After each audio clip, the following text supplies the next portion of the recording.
slope down from the ridge was not as steep on this side as the one they had climbed, and he walked slowly, picking his way through the loose, sharp rocks. There was not a sound anywhere. The open area ended up in a jumble of boulders, and he moved in among them, hurrying a little now, for he wanted to feel the thick of stone between his back and the gun. Beyond the boulders was a narrow arroyo, and he dropped down into it and went along it until he was sure he was out of sight of the ridge.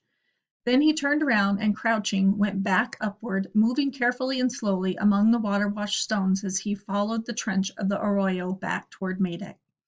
When the arroyo became too shallow for good concealment, he stopped and very slowly raised his head until he could see through a narrow crack where the two boulders lay together. Medak was not there. It was a small satisfaction, but as Ben studied the ridge, he thought, okay, Medak, now you've made your first mistake. He could not see the old man from where he was, but as he settled down to wait, he remembered the boots, good boots, and about his size. This was a trap. Standing on the highest point of the little range of mountains, really only hills rising perhaps 1,000 feet from the desert floor, Ben studied the trap. The sun was now well behind the western range, loose, distant, and he knew difficult mountains, black as coal against the dying sky. Beyond that range, 45 miles by crow flight from where he stood, there was a highway, and 15 miles farther on a town. A trap, an enormous bowl, the bottom of it open, rough desert, the sides mountains, like a little pile of lettuce in the center of a salad bowl, where the stubby little mountains were where he stood. A jeep could circle entirely around them in half an hour, and a man with binoculars could see anything that moved on them. Between Ben and the high ridge to the west, there were 35 miles of open desert, not a perfectly flat land of hard-packed, almost concrete smooth sand, like the dry lakes around Edwards Air Force Base, but open enough for a man in a jeep to see a man on foot trying to make his way across all those miles. Ben kept turning slowly, the blood in his cut feet dried hard and flaking off. Around the entire compass there was no route that did not include miles of open desert. Ben could not yet accept this situation. He still could not believe that anyone would deliberately kill a man just to avoid a trial which, at worst, would put him in jail for a few months. And he could not rid himself of the hope that Medak would change his mind, that, with time, he would realize that this crime he was committing could be far more dangerous than the accidental shooting of the old man. To make the hope real, he realized now that he must give Medak time to think, time to reconsider. With the shooting so recent and his plan of Medak so new, it would be dangerous to provoke him now. The trouble was Ben had very little time to give away. He could not afford to let Medak rest and contemplate, provided with plenty of food and water and protection from the sun. With no water, Ben's body could stand this heat for only 2 days, probably less than that since he had no clothing to protect him and contain his sweat. If he could find a catch basin somewhere in these hills and could squeeze as much as a quart of water out of the sand, it would do him no good at all. A quart of water would not add even an hour to the 48 hours he could hope to live.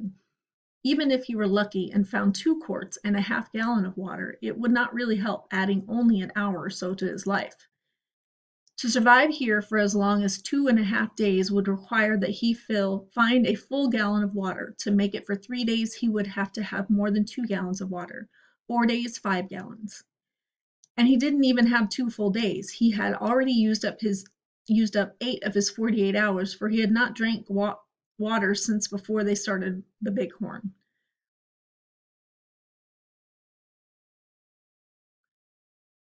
As he turned to go down the slope, Ben saw the headlight beams of the jeep stab out like a pale knife blade across the stony floor of the desert. Ben stood where he was and watched the jeep scurry along the base of the mountains. Then, turning behind the western end of the range, he must think, I've started across the desert, Ben decided.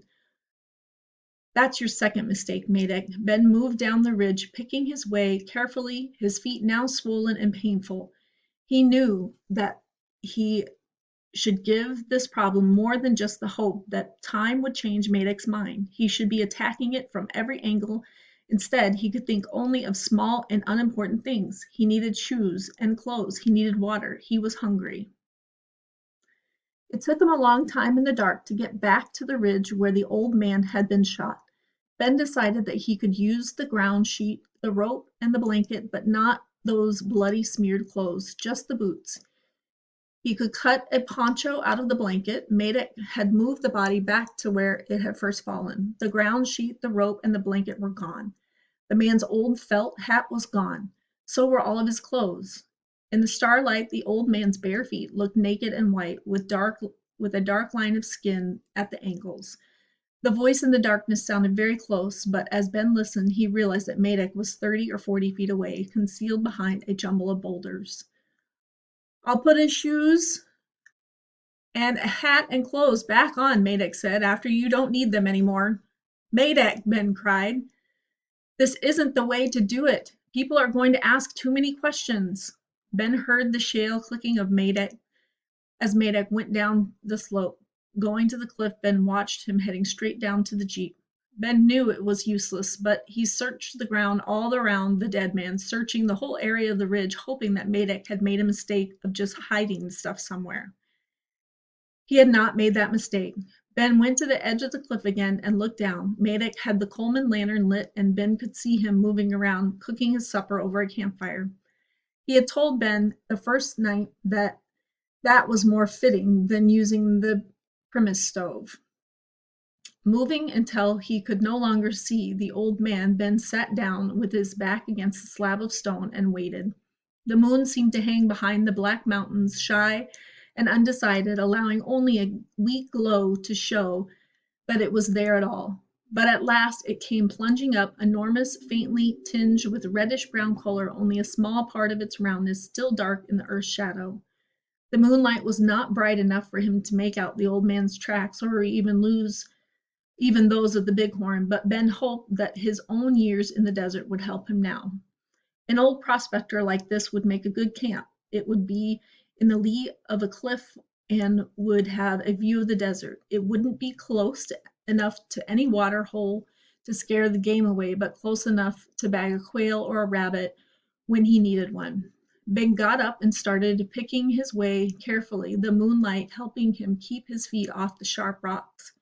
At the same time, he searched for any mark, the scrape of a boot, nail on a stone, the darker earth where the foot overturned a rock, any trace of digging where perhaps the metal locator had buzzed. What had the old man found? A beer can left by some hunter, a brass empty where someone had fired a shot, gold, silver, nothing?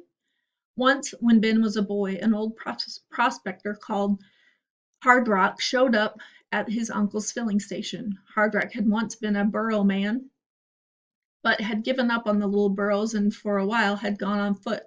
But that night he showed up with what they called a mule, an overgrown motor scooter with a big rear wheel and a tire, an air-cooled engine, and a beefed-up frame. Broke, Hard Rock had borrowed 5 gallons of gas from Ben's uncle, who had also loaned him $5. As collateral, Hard Rock insisted on leaving a good sheepskin-lined coat. That coat had hung in the closet in Ben's uncle's house for 10 years, and then Hard Rock, now in a pickup truck, had appeared again. He paid for the 5 gallons of gas, returned the $5 loan, and took back his coat. Almost at the end of the range and halfway down it, Ben found the old man's camp. He had not expected to find much, a ground sheet and blanket, or, if he was a real dude, a sleeping bag. A cast iron Dutch oven a prospector couldn't get along without, a shovel to fry meat on, dried apples, beef jerky, flour, salt, and pepper. Depending on how long he'd been out, some cans of tomatoes, chili beans, perhaps a slab of bacon. He'd have a rifle, usually an old 30-30, and a pan to wash gold with, a couple of changes of clothes, and always a water bag or jerry can and a jug of vinegar to clear the water with. Madak had found the camp first. Ben felt a childish rage. This wasn't fair. Madak was breaking the rules. Madik had left very little, no sleeping bag, no blanket, no ground sheet, no clothes of any sort, no shoes, no food. He had smashed the Dutch oven with a rock. If the old man had any tools or a gun, Madik had taken them. Ben felt like a man coming home to find his house burned to the ground. He was turning away, not knowing where to go or what to do, when he spotted the 5-gallon water can. The old man had set in a crevice to keep the sun off of it. Just the side of the can gave Ben almost savage pleasure. He yanked it out of the crevice and unscrewed the cap. It was empty. For a moment he was too stunned and disappointed and angry to think, but as he automatically untangled the little chain attached to the cap and screwed the cap back on, he realized that at last Madak had made a mistake. With this can, if Ben found water, he could save what he couldn't drink. It pleased him. The look and feel of the can was good. It had a nice, smooth, rugged handle, set flush to the top, and was easy to carry. If I can find enough water to fill this can, he thought with rising excitement, I can forget Madak and just head for home. If I can get water, he's not smart enough to stop me. Feeling satisfaction at the heft of the can, he swung it up. Madak had smashed the bottom out of it, breaking the welded seams so that the piece of metal that had formed the bottom was bent up inside the can. Ben put it down very gently, as though not to hurt the bottom any more. Then he sat down on his feet, bleeding again, staining the moonlight in the stones. Gradually, just sitting there, he began to feel smaller, helpless, and naked, a naked child threatened not only by the desert, but by a grown man intent on killing him. There was no way to outwit this man, Madak. What can I do? Ben thought.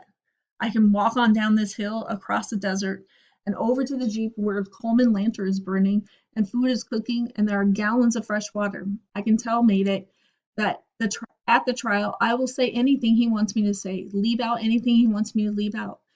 That we had no conversation not about not shooting before he saw the horns, that I too was sure his target was one of the bighorn we had just seen there.